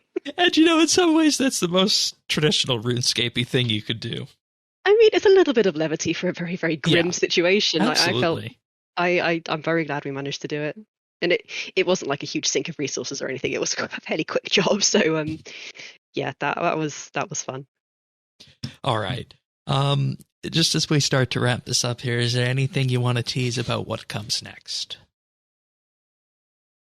Oh, I don't know if we can. No, we are going to be talking about it soon. I know there's been some concerns about like communication and players don't really know what's happening. The leadership team have been addressing that, and we do have a much stronger, more organized communication plan coming up. So you will be finding out what's coming next pretty soon. Yeah, I think the only thing I can say about what I'm working on next is that I've just done 5 quests in a row, so I'm not doing a quest next. All right, fair enough. Going to be a lovely break. I'm doing something else. Fair enough. Yeah. Meanwhile, I'm writing dialogue for the next quest already. Like, yep. Oh man. Wonderful. It's going to be hype. Tanis, you have anything else before we move on to Jack's pick of the week? I just want to say, it was a lot of fun, and believe me, I actually got much more than 3 hours to play out of the quest. And it's just it's such a pleasure to meet you both. But my Jack, I've followed you for a long time, since the Mining and Smithing update, and it's kind of surreal to be able to speak with you now, because you are kind of our voice of reason. Even I'm a big skiller, and I'm not much for nerfs, but if my Jack says there's a nerf that needs to happen, I pretty much listen to it. Oh, that's it's like, oh, okay, this is kind of good for the game. But I just wanted to say that because I didn't know if I'd ever get another chance. Oh, I'm sure you will. Yeah. When we do the 6-hour comp cape podcast. Hey. What do you have for pick of the week? Oh, my pick of the week is probably the same thing as it's been for a while now, which is Arkham Horror, the card game, so I'm a big board gamer. It doesn't really come across because I never get to play them anymore because I'm so busy and since lockdown. And also my wall of board games is just out of shot whenever I live stream, which is really frustrating. But anyway, so I love Dungeon Bash board games, and Arkham Horror, the card game, has sort of replaced all other Dungeon Bash board games for me to the extent that I can't really play any others now. So that's my recommendation. It's kind of a dungeon game, but it's so incredibly heavily story based, more so than any other board game I've played. But at the same time, it has a really strong tactical gameplay. So it's really it's kind of hard to get bored of, like, because there's so much going on. Like every game plays out slightly differently, and yeah, that's my recommendation. Well, to the both of you, thank you so much for being here with us. I'm sure I speak for so many people when I say that the story's been a ride for all of us. But is there anything you'd like to say before we depart, either of you, Mods Jack and Mod Shrike? Play the quest. No, you probably have already played the quest, but I hope you played the quest by the time we got to this point, because we just spoiled all of it. Yeah. Play the next quest. That's going to be good too. Ooh, all right. Shrike? The only thing I have to say is that if you have enjoyed the quest, thank you for playing along. It's been a really cool story to end, and I am proud of it. Even it has its weak points, obviously, but I'm very proud of how it ended up being. And I hope other people have enjoyed it too. Alrighty, sounds good. Thanks again to the both of you for being here. That's pretty much it for this episode of RSBANDB Update. If you want these podcasts delivered automatically to you, you can subscribe to us on any podcast platform out there. We're on Apple Podcasts, Google, Spotify, Pocket Cast, Stitcher, Amazon, and of course YouTube at youtube.com/RSBANDB. With that being said, we'll see you later this week for another episode of RSBANDB Update. See you then. Take care. See ya.